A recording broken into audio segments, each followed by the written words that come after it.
ETV YouTube channels లో మీ వ్యాపార ప్రకటనల కోసం ఈ నంబర్కి కాల్ చేయండి.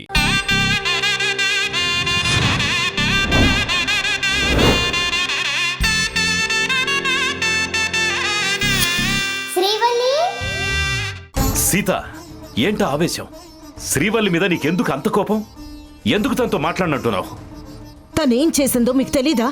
తన మీద ఎందుకు కోపంగా ఉన్నాను, ఎందుకు మాట్లాడినంటున్నాను మీకు తెలీదా?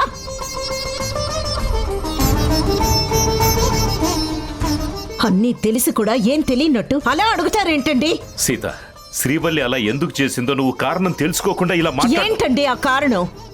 కొంపలు అంటుకుపోయేంత పెద్ద కారణం అయితే అయ్యుండదు కదా.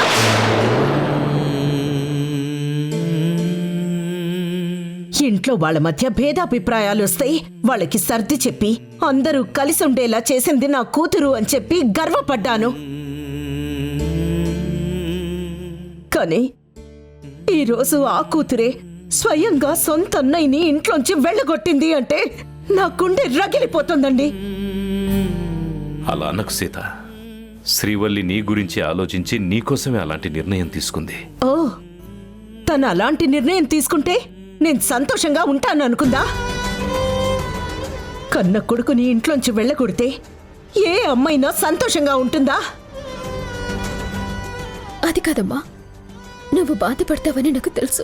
కానీ అన్నయ్య ఎక్కడుంటే? వద్దు, నువ్వు నాకేం చెప్పొద్దు.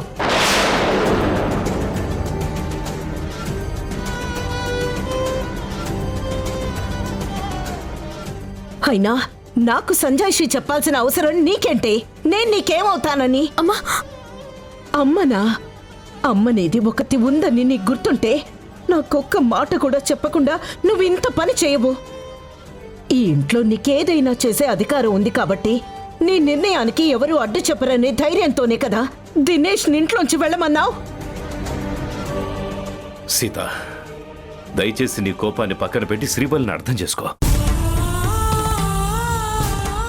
తన గురించి మా అందరికన్నా నీకే ఎక్కువ తెలుసు. తనేం చేసినా ఆలోచించే చేస్తుంది. ముఖ్యంగా నీకోసం ఇప్పుడు కూడా దినేష్ని బయటికి పంపించింది ఈ ఇంటి మీద హక్కుందనో అధికారం ఉందనో కాదు. నీ మీదున్న ప్రేమతో అలా చేసింది.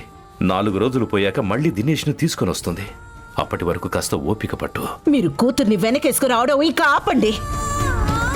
ఇష్టం వచ్చినప్పుడు పంపించేసి మళ్ళీ రమ్మంటే రావడానికి నా కొడుకేమీ ఆత్మాభిమానం లేనివాడు కాదు.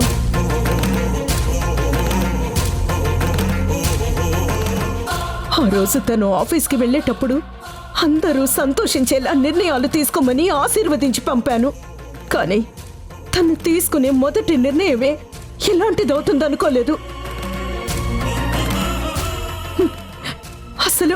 అసలు నాకు తెలిసిన శ్రీవల్లేనా? నా పెంపకంలో పెరిగిన నా కూతురేనా? కాదు, తను మారిపోయింది. ఇప్పుడు ఆవిడికి రక్త సంబంధం కన్నా అధికారమే ముఖ్యమైపోయింది. అత్తయ్య, మీరు ఎక్కువగా మాట్లాడకండి. ఆయాసం వస్తుంది. మీరిలా ఆవేశపడితే హార్ట్ బీట్ పెరుగుతుంది. అది మీ ఆరోగ్యానికి మంచిది కాదు. ఇప్పుడు మీరున్న పరిస్థితిలో నేనేం చెప్పినా మీరు వినిపించుకోరని తెలుసు. కానీ ఒక్క మాట మాత్రం నిజం. కేవలం మిమ్మల్ని కాపాడాలనుకునే శ్రీవల్లి ఇలాంటి నిర్ణయం తీసుకుంది. అది మీరు అర్థం చేసుకోకపోయినా పర్వాలేదు, కానీ తనని అపార్థం చేసుకోకండి ప్లీజ్. అవును పిన్ని, శ్రీవల్లికి మాత్రం దినేష్ మీద ప్రేమ లేదనుకుంటున్నారా? కానీ వాళ్ళ ఇంట్లో ఉంటే ఎక్కడ గొడవలు అవుతాయేమోనని భయపడి అది మీకు మంచిది కాదనుకుని ఇలా చేసింది. ఈ నిర్ణయం తీసుకున్నందుకు అందరికంటే తనే ఎక్కువగా బాధపడుతుంది పిన్ని. అయినా శ్రీవల్లి ఏం తప్పు చేసింది అత్తయ్య? దినేష్ తప్పు చేయటం వల్లే కదా తప్పనిసరి పరిస్థితుల్లో వాళ్ళని ఇంట్లో నుంచి పంపించింది. నా కొడుకు ఎలాంటి తప్పు చెయ్యలేదు, చెయ్యడు కూడా.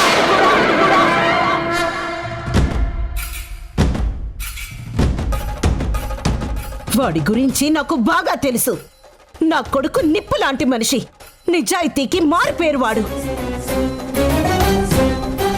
అన్నయ్య గురించి నాకు కూడా తెలుసమ్మా. నువ్వన్నట్టు తను ఎలాంటి తప్పు చేసుండడు. కానీ ఆధారాలన్నీ అన్నయ్యకి అగెనిస్ట్గా ఉన్నాయి. నేనేం మాట్లాడలేని పరిస్థితి. ఏ క్షణం నా మీద నీకు కోపం వచ్చినా 2 రోజులు పోతే నువ్వే అర్థం చేసుకుంటావు.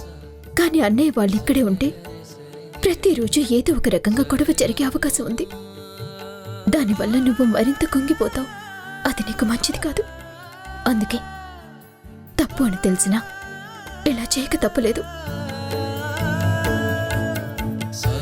మీరందరూ వాణ్ణి తప్పు చేసిన వాళ్ళ చూస్తూ బాధ పెట్టారు, అవమానించారు.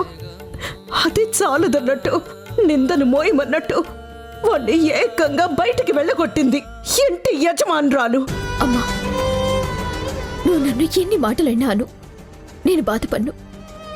కానీ నేను చెప్పే ఒక్క మాట మాత్రం వినమ్మా. 22 సంవత్సరాల క్రితం నువ్వు తప్పు చేశావని నీ మీద నింద పడితే నాన్న మాట కూడా కాదని నువ్వు ఇల్లు వదిలి వెళ్ళిపోయావు. దానర్థం నువ్వు తప్పు చేశావని కాదు కదా.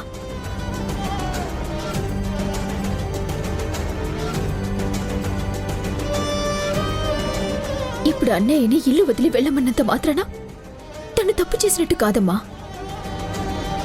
పరిస్థితికి అనుగుణంగా నడుచుకున్నట్టు. కానీ ఒక్క విషయం గుర్తుపెట్టుకో, నువ్వు ఎన్ని చెప్పినా దినేష్ విషయంలో నువ్వు చేసిన పని మాత్రం నేనెప్పటికీ క్షమించను.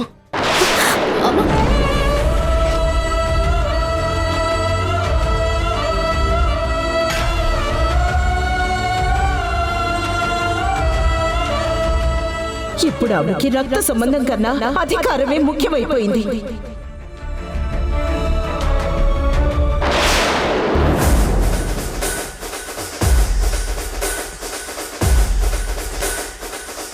మీ చెల్లి బాధపడడం చూస్తుంటే నాకు చాలా హ్యాపీగా ఉంది కేశవ. నాకు అలాగే ఉంది.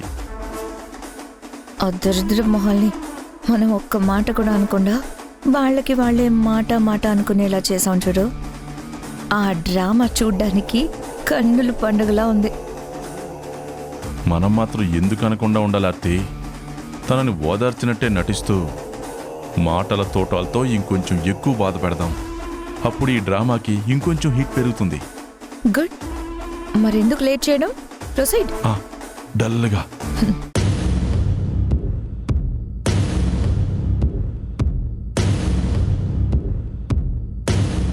అమ్మా శ్రీవల్లి, పిన్ని అన్న మాటలకి బాధపడుతున్నావా? బాధ లేకుండా ఎలా ఉంటుందన్నయ్య? నేను పుట్టిన తర్వాత అమ్మ ఇంతవరకు నన్ను ఒక్క మాట కూడా అనలేదు. అలాంటిది ఈరోజు నా మొహం చూడటం కూడా ఇష్టం లేదన్నట్టు మాట్లాడింది. అది నేను తట్టుకోలేకపోతున్నానన్నయ్య. నిజమేనమ్మా, మనుషుల మధ్య అపార్థాలు రావడం సహజం. అలాంటిది ఒకే కుటుంబంలో అన్యోన్యంగా ఉన్నవాళ్ల మధ్య వస్తే ఎవరికైనా బాధగానే ఉంటుంది. నువ్వు నీ పాయింట్ ఆఫ్ వ్యూలో ఆలోచించి దినేష్ని ఇంట్లో నుంచి పంపించడం కరెక్ట్ నిర్ణయం తీసుకున్నావు. కానీ నీ నిర్ణయం అందరికీ నచ్చుతుందో లేదోనని ఆలోచించలేకపోయావు. నిజ నిజాలు ఏమైనప్పటికీ దినేష్ని పంపించేసే విషయంలో నువ్వు ఇంకొకసారి బాగా ఆలోచించుండాల్సింది. అనవసరంగా ఆవేశపడ్డవేమోనని అనిపిస్తుందమ్మా నాకు. దినేష్ చేసింది క్షమించరాని తప్పే, నేను కాదన్ను. అంత మాత్రాన ఇంత పెద్ద శిక్ష వేయడం కరెక్ట్ కాదు. లేదన్నయ్య, దినేష్ అన్నయ్య తప్పు చేయలేదని నా మనసుకు తెలుసు. నేను తీసుకున్న నిర్ణయం అన్నయ్యని భవానీ వద్దని ఎంతగా బాధించిందో నేను ఊహించగలను. అమ్మ గురించి ఆలోచించి నేను ఇంత కఠినంగా వ్యవహరించాల్సి వచ్చింది. కావచ్చు శ్రీవల్లి, మావయ్య గారు నీ పేరు మీదే ఈ ఆస్తి మొత్తం రాశారు. అలాగే నీకే అధికారం ఇచ్చారు. ఆస్తి అధికారం చేతిలో ఉన్నప్పుడు తీసుకునే నిర్ణయాలు కొన్నిసార్లు ఇంట్లో వాళ్ళని బాధపడతాయిలే. దానికి నువ్వు మాత్రం ఏం చేస్తావు? ఆస్తి హోదా చేతికొచ్చాక జనరల్గా అందరూ మారిపోతూ ఉంటారని అంటారు. అంటే నా ఉద్దేశం నువ్వలా మారావని కాదు. కాకపోతే అత్తయ్య గారు నీ గురించి అలా అనుకుంటున్నారు కదా. అత్తి, పిన్నేం అలా అనుకోదు. కొడుకు అలా వెళ్ళిపోయేసరికి బాధలో ఏదో అంది అంతే. ఆవిడ మనసులో అదే ఉంది కేశవ. అందుకే శ్రీవల్లి అహంకారంతో అలా ప్రవర్తించిందని కుండ బద్దలు కొట్టినట్టు మాట్లాడింది కదా. చూడమ్మా, పిన్ని ఆవేశంలో అన్న మాటల్ని నువ్వేం పట్టించుకోకు. అధికారం ఉందన్న గర్వంతో నువ్వు ఎవరి మాట లెక్క చేయకుండా నీకు నువ్వుగా నిర్ణయం తీసుకున్నావని మేమైతే అనుకోవట్లేదు. కాకపోతే మరోసారి ఇలాంటి తొందరపాటు పనులు మాత్రం చేయకు. దానివల్ల అందరూ బాధపడాల్సి వస్తుంది. బావా, జరిగిపోయిన విషయాన్ని వదిలేయకుండా తొందరపడిందని చెప్తూ తన్నింకా బాధ పెడుతున్నారా? అదేంటి త్రిదేవ్ అలా అంటావు? తనని మేమెందుకు బాధ పెడతాం? తను బాధపడుతుంటే ధైర్యం చెప్పి వాదార్చుదామని వచ్చాం. అవునరా, పాపం తనని చూడు ఎంతగా కుమిలిపోతుందో. అటు అన్నయ్యని ఇంట్లో నుంచి వెళ్ళగొట్టింది, ఇటు కన్న తల్లి అపార్థం చేసుకుంది. పై కనకపోయినా మిగతా వాళ్ళు కూడా శ్రీవల్లి చేసింది తప్పే అన్నట్టు చూస్తున్నారు. ఈ పరిస్థితుల్లో మేమైనా తనని సమర్థించాలి కదా. శ్రీవల్లి, మనకి అమ్మ ఆరోగ్యం ముఖ్యం. అందుకు నువ్వేం చేసినా మా ఫుల్ సపోర్ట్ నీకుంటుంది. ఇక నువ్వు ఆ విషయం గురించి ఆలోచించుకో. త్రిదేవ్, నువ్వే ఎలాగైనా అత్తయ్యతో మాట్లాడి అమ్మ కూతుళ్ళ మధ్య ఉన్న దూరం పోగొట్టాలి. లేకపోతే శ్రీవల్లి ప్రశాంతంగా ఉండలేదు. ఇటు ఇంటి బాధ్యతల్ని ఆఫీస్ బాధ్యతల్ని కరెక్ట్గా మేనేజ్ చేయలేదు. అత్తయ్య గారు చాలా ఆవేశంలో ఉన్నారక్క. ఇప్పుడు ఆవిడతో మాట్లాడలేం. మాట్లాడినా తను వినిపించుకునేలా లేరు. ముందు ఆవిడ కోపం తగ్గనివ్వండి. అప్పుడేం చేయాలో తర్వాత ఆలోచిద్దాం. సరేరా, తనని జాగ్రత్తగా చూసుకో. పద కేశవ, మనం వెళ్దాం. జాగ్రత్తమ్మా.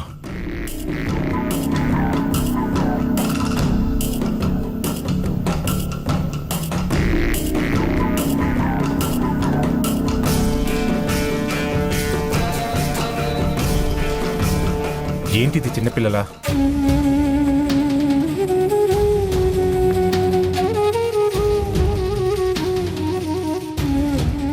ప్లీజ్ శ్రీవల్లి, నువ్వు ఇలా కన్నీళ్లు పెడితే నేను చూడలేను. ఏడవకు. అమ్మ నాతో మాట్లాడినట్టుంది. అది నేను భరించలేకపోతున్నాను త్రిదేవ్. అత్తయ్య ఎప్పటికీ అలాగే ఉండిపోతుందా ఏంటి? నేనున్నాను కదా. ఆవిడ కోపం పోగొట్టి తను నీతో మాట్లాడేలా చేస్తాను. నన్ను నమ్ము. ఇంట్లో ఉన్న మమ్మల్ని, ఆఫీసులో ఉన్న వందలాది మంది ఎంప్లాయీస్ని నడిపించాల్సిన నాయకురాలివి నువ్వు. ఇలా డీలా పడిపోతే ఎలా చెప్పు? ఏడ్చి ఏడ్చి నీకు తలనొప్పి వచ్చుంటుంది. నేను వెళ్ళి నీకు మంచి టీ తీసుకొస్తాను. మైండ్ ఫ్రెష్ అవుతుంది. Be brave, okay?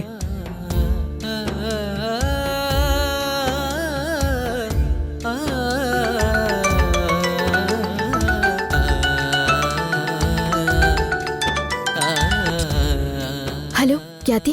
శ్రీవల్లి, చనిపోయిన ఆ చిన్న పాప పేరెంట్స్ ఇండియాలో ఎక్కడున్నారో తెలిసింది. వాళ్ళ ఫొటోస్ డీటెయిల్స్ అన్నీ పంపిస్తున్నాను, చూడు. Thank you Khyathi, thank you very much. పంపించు, చూసాక నేను కాల్ చేస్తాను. Okay bye.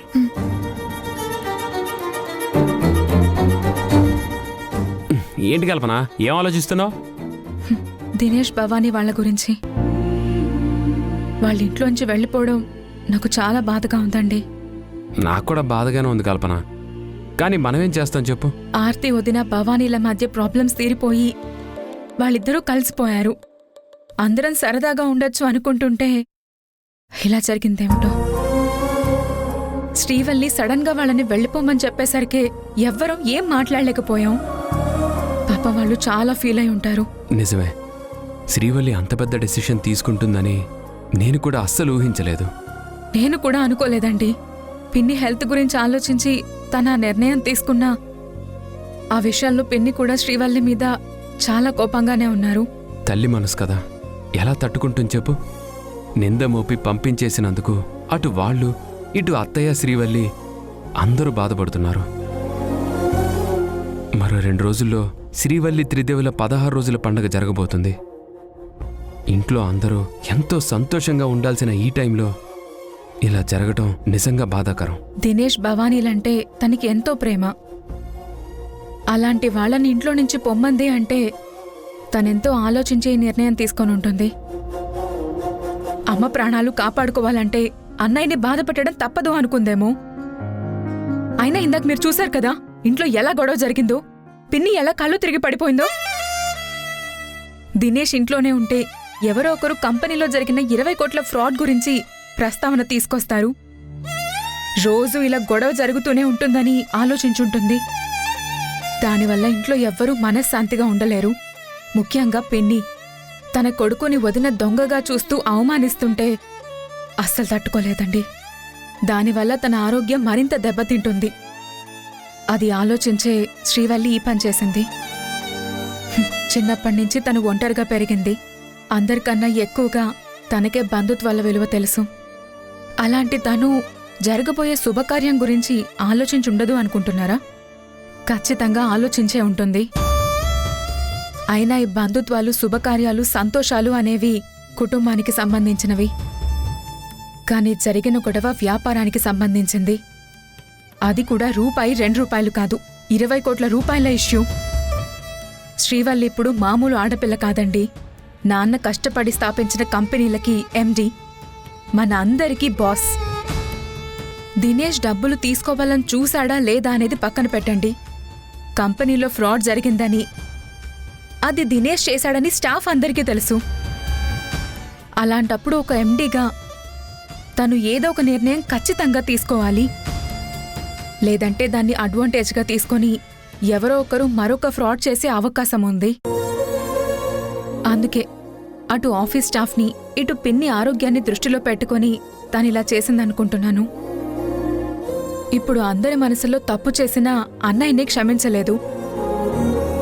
మనం ఏ చిన్న పొరపాటు చేసినా పనిష్మెంట్ చాలా తీవ్రంగా ఉంటుంది అన్న భయం ఉంటుంది. బిజినెస్లో బంధుప్రీతి, మన పర అన్న భేదాలు ఉండకూడదండి. అలా ఉంటే వ్యాపారాన్ని నడిపించే స్థానంలో ఉన్నవాళ్లు అసమర్థులుగా మిగిలిపోతారు. ఈ ఇంటి మనిషిగా జరిగిన దానికి బాధగా ఉన్నా సెంటిమెంట్ పక్కన పెట్టి ఆలోచిస్తే నా దృష్టిలో శ్రీవల్లి తీసుకున్న నిర్ణయం 100% కరెక్ట్ అండి.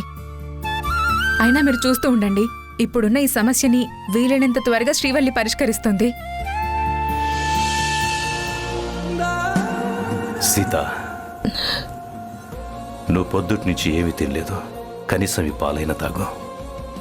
నాకేం వద్దని చెప్పాను కదా. అలా అంటే ఎలా సీత? నా మాట విను. నన్ను బలవంత పెట్టకండి. సీత,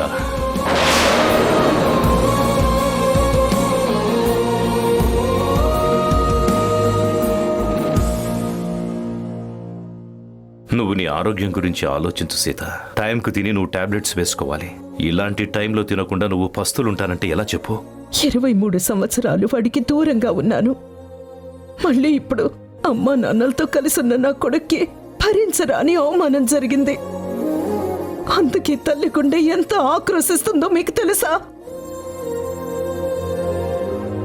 నా బిడ్డ అక్కడ బాధపడుతూ పస్తులుంటే నన్నిక్కడ సంతోషంగా తినమంటారా?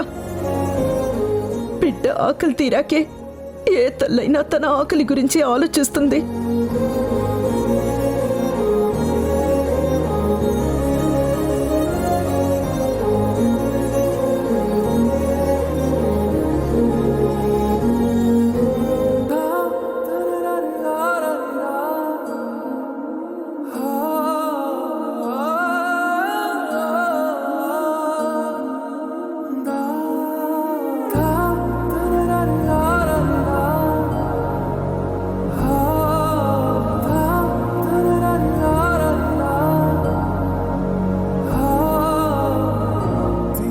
నాన్నా,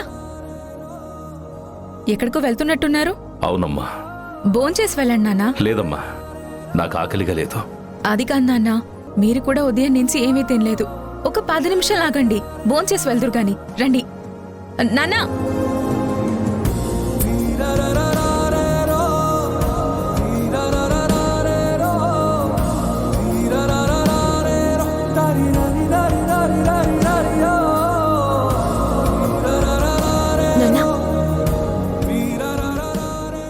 మీరెక్కడికి వెళ్తున్నారో నాకు తెలుసు. నేను కూడా మీతో వస్తాను. సరే.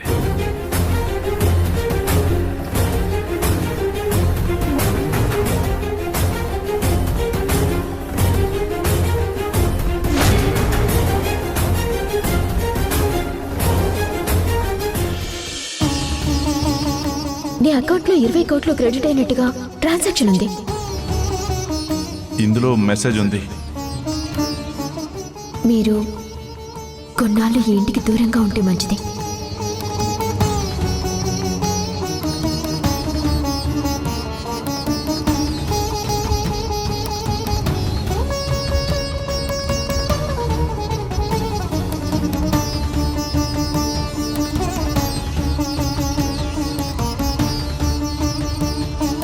ఏంటండి, ఇంకా జరిగిన దాని గురించి ఆలోచిస్తూ బాధపడుతున్నారా? బాధపడకుండా ఎలా ఉండగలను? నేనే తప్పు చేయలేదని నా మనస్సాక్షికి తెలుసు, ఆ దేవుడికి తెలుసు. కానీ నేను ఎంత చెప్పినా వినిపించుకోకుండా నన్ను ఒక దొంగలా చూశారు. అదే నేను భరించలేకపోతున్నాను. మీరు డబ్బు కోసం ఆశపడని మనిషి అని వాళ్ళే ఏదో ఒక రోజు తెలుసుకుంటారు. జరిగిందొక పీడకలనుకుని మర్చిపోండి. ఎంత ప్రయత్నించినా మర్చిపోలేకపోతున్నాను. నేనే ఫ్రాడు చేయలేదంటే ఎవరూ నన్ను నమ్మట్లేదు. నా కుటుంబమే నన్ను నమ్మకపోయేసరికి నాకు చాలా బాధగా ఉంది. మీరెలాంటి తప్పు చేయలేదని నాకు తెలుసండి. నేను మిమ్మల్ని నమ్మాను. వేరే వాళ్ళ నమ్మకంతో మనకు పని లేదు. ఆ విషయం వదిలేయండి. నా ఫోన్ నుంచి ఒక మెసేజ్ వెళ్ళినట్టుంది, కానీ ఆ మెసేజ్ నేను పంపలేదు. అదెవరు చేసుంటారు? అసలు ఏం జరుగుంటుందోనని ఎవరూ ఆలోచించడం లేదు. ఫోన్లో మెసేజ్ ఉందని నేరం నా మీద మోపి అన్యాయంగా బయటికి గెంటేశారు. అసలు మీ ఫోన్లో నుండి మెసేజ్ ఎవరు పెట్టుంటారండి? అయినా మీ ఫోన్ ఎప్పుడు మీ దగ్గరే ఉంటుంది కదా. ఆ విషయమే నాకు అర్థం కావడం లేదు భవాని.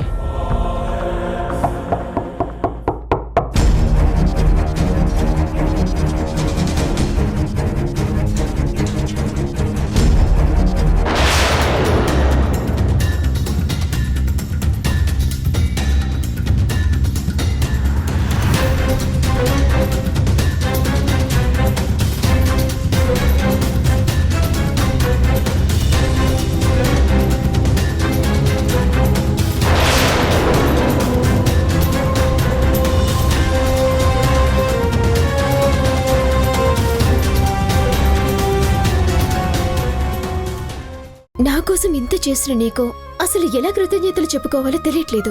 అయితే దీనికి బదులు రేపు నీకు సర్ప్రైజ్ ఇవ్వబోతున్నాను. సర్ప్రైజా? ఏంటది? సర్ప్రైజ్ అని చెప్పాక మళ్ళీ అడుగుతావేంటి త్రిదేవ్?